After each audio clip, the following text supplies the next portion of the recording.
Mon Seigneur et mon Dieu, je crois de tout mon cœur que tu es ici, que tu me vois, que tu m'entends. Je t'adore à genoux devant toi. Je te demande le pardon de mes péchés et ton aide pour faire de mon mieux ces moments de prière. Marie, ma mère immaculée, Saint Joseph et mon ange gardien, intercédez pour moi.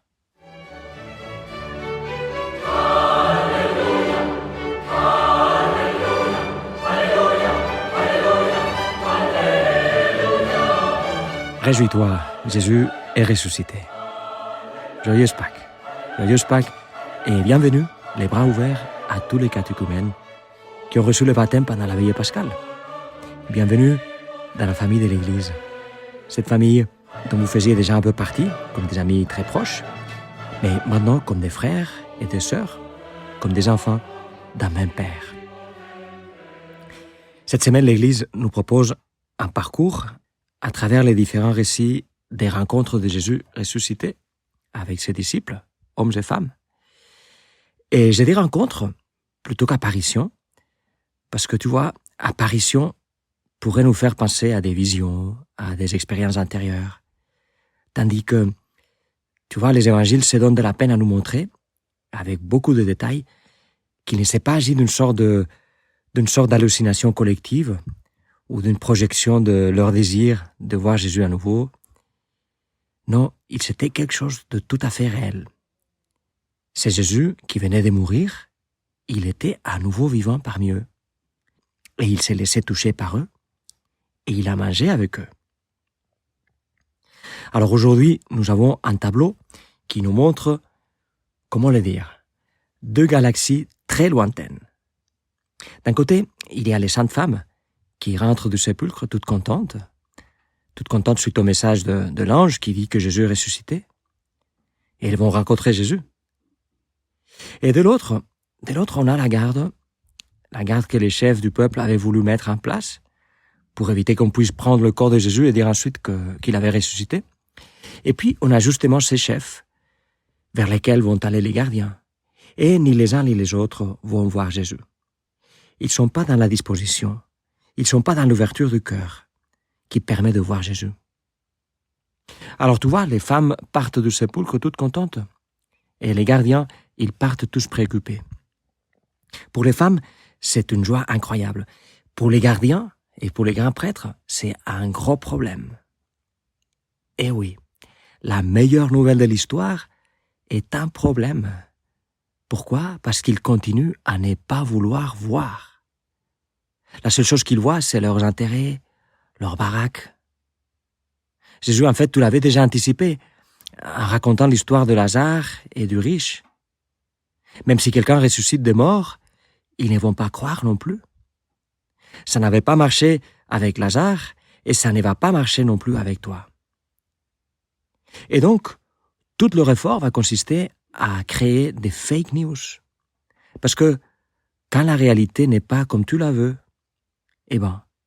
on fait des fake news. Et on finit par croire à son propre mensonge. À la fin, on peut trouver tellement de raisons pour croire comme des raisons pour ne pas croire. Bien sûr, les raisons pour croire sont beaucoup plus raisonnables. Mais celles pour ne pas croire peuvent arriver à être suffisamment raisonnables, suffisamment vraisemblables pour qu'on puisse s'y agripper. À la fin, la foi n'est pas simplement une conclusion. C'est aussi une décision. Je me souvenais d'une histoire sympathique que l'on raconte de l'époque du communisme en Russie. De temps à autre, le Parti communiste organisait des campagnes pour propager ce qu'on appelait l'athéisme scientifique. Et à l'une de ces occasions, tous les habitants d'un village, y compris le prêtre orthodoxe du village, devaient se rassembler devant l'église pour écouter une conférence d'1 heure sur les tromperies et les illusions de la religion. Et à la fin, le commissaire du parti fait un geste magnanime et il dit au prêtre qu'il a 5 minutes pour réfuter l'exposé. Alors le prêtre prend la parole et il dit au commissaire « En fait, je n'ai pas besoin de 5 minutes. » Il se tourne vers les villageois et, au grand étonnement du commissaire, il dit « Jésus-Christ est ressuscité. Et le peuple répond en chœur, avec un grain naturel, par la formule liturgique. Ils répondent « Vraiment, Jésus est ressuscité ». Après quoi, le prêtre rentre calmement à sa place. Tu vois, ces villageois, ils avaient la foi. Ils avaient choisi de croire. Et on pouvait leur chauffer la tête avec des raisons. Eh bien, il suffisait de quelques secondes pour démolir tout cet échafaudage. Tu te souviens, le dimanche des Rameaux, lorsque les pharisiens ont dit à Jésus de faire taire les gens qui l'acclamaient comme Messie? Jésus leur a dit, s'ils se taisent, les pierres crieront. Qui veut trouver des raisons pour ne pas croire en Dieu, ou pour ne pas croire en l'Église, va en trouver toujours. Qui veut trouver des raisons dans la souffrance des innocents, dans les abus au sein de l'Église, dans les erreurs du passé, dans les mauvais exemples des chrétiens, il va en trouver. Et pourtant, le nombre ne cesse pas d'augmenter. Des milliers et des milliers d'adultes, c'est-à-dire des gens qui ont toute leur tête, qui se sont fait baptiser en France et ailleurs. Ici en Suisse, on a aussi dupliqué le nombre de baptisés. Les chiffres sont plus modestes, mais on duplique aussi par rapport à il y a 2 ans. Donc des milliers d'adultes qui disent eux aussi, qui disent vraiment Jésus-Christ est ressuscité. Et qu'est-ce que ça signifie de croire que Jésus est ressuscité? Pourquoi, on pourrait se demander, pourquoi est-ce que cela est si décisif? Pourquoi est-ce que ça se trouve, comme le dit Saint Paul, au centre de notre foi? Eh bien, tu vois, ça n'a pas juste la valeur d'une preuve. Ça, la résurrection de Jésus, ça donne forme à toute une façon de vivre.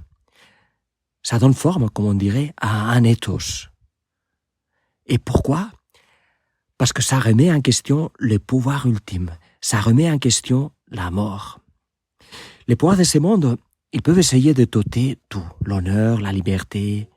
Ils peuvent essayer de te faire taire. Ils peuvent t'ôter la vie. Mais après ça, ils ne peuvent plus rien faire. N'ayez pas peur, nous disait Jésus, de ceux qui peuvent vous ôter la vie. Avec Jésus, en fait, on a fait tout ça. Et pourtant, il est bien vivant. Et puis, il n'est pas juste un homme de plus. Il est celui, Jésus. Tu es celui qui va nous ressusciter, toi-même, pour que nous soyons vivants, heureux pour toujours, avec toi. Comme quoi, de quoi est-ce que je devrais avoir peur? Je n'ai plus peur de rien, car je suis avec toi. Saint Paul le dit d'une façon très belle, et il le dit avec une conviction très profonde. Qui pourra nous séparer de l'amour de Christ? La détresse, l'angoisse, la persécution, la faim, les dénuements, les dangers, le glaive. J'en ai la certitude, ni la mort, ni la vie, ni les anges, ni les principautés célestes, ni les présents, ni l'avenir, ni les puissances, ni les hauteurs, ni les abîmes, ni aucune autre créature, rien ne pourra nous séparer de l'amour de Dieu qui est dans le Christ Jésus, notre Seigneur. Être chrétien signifie ça, signifie perdre la peur à la mort, perdre la peur à perdre. Perdre la peur à perdre dans les petites morts quotidiennes, les choses qui tournent mal, les personnes qui nous font souffrir, les factures à payer, la maladie, l'échec. Être chrétien signifie être disposé à se sacrifier pour les biens, pour le bonheur des autres. Ne pas avoir peur de montrer sa foi, même si on nous taquine. Répondre au mal avec du bien. Bref, être chrétien signifie devenir un fou pour le monde. Et les gens diront, il est fou, elle est folle. Mais à la fin, ils devront l'avouer. Il est fou, mais j'aimerais être comme lui. C'est ça qui vous a amené, vous les nouveaux baptisés, à vous confier à Jésus, à lui confier toute votre vie. Il est fou, Jésus, mais j'aimerais être comme lui. Il est fou, mais je veux vivre avec lui. Je veux, et c'est ça la vie chrétienne, je veux qu'il vive en moi. J'aime ce monde à la folie, mais je n'ai pas peur de ceux qui dans le monde peuvent m'ôter la vie. Prenez courage, tu nous dis encore. J'ai vaincu le monde. Donc oui, Seigneur, j'aime ce monde à la folie. J'ai une grande envie de vivre, mais je ne m'attends pas de cette vie, de ce monde, ce que seulement toi peux me donner. Je sais que seul Dieu suffit. Ben, en fait, bien sûr que parfois j'ai peur, mais avec toi, je n'ai pas peur. Voici tout ce que vous dites en vous faisant baptiser. Et voici ce que vous nous rappelez à nous, les baptisés de longue date, nous dont la foi parfois peut être un peu endormie.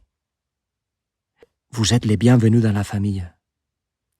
Et nous voulons vous accompagner encore mieux maintenant que nous vous avons accompagné jusqu'au baptême.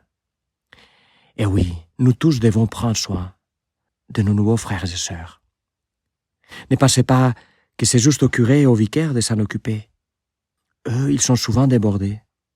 C'est surtout aux paroissiens de prendre soin de ses frères et sœurs, de tisser avec eux des liens d'amitié, de les insérer dans vos vies, pour les aider à grandir dans la foi, et pour qu'ils vous aident, vous aussi, nous aussi, à grandir dans la foi. Jésus, Marie, réveillez en nous tous cette fraternité si belle, cette fraternité qui fait, autour de vous, l'Église. Je te remercie, mon Dieu, de tout ce que tu as semé dans mon cœur pendant ces moments de prière. Je te demande de m'aider à les faire fructifier. Marie, ma mère immaculée, Saint Joseph et mon ange gardien, accompagne-moi toujours en chemin.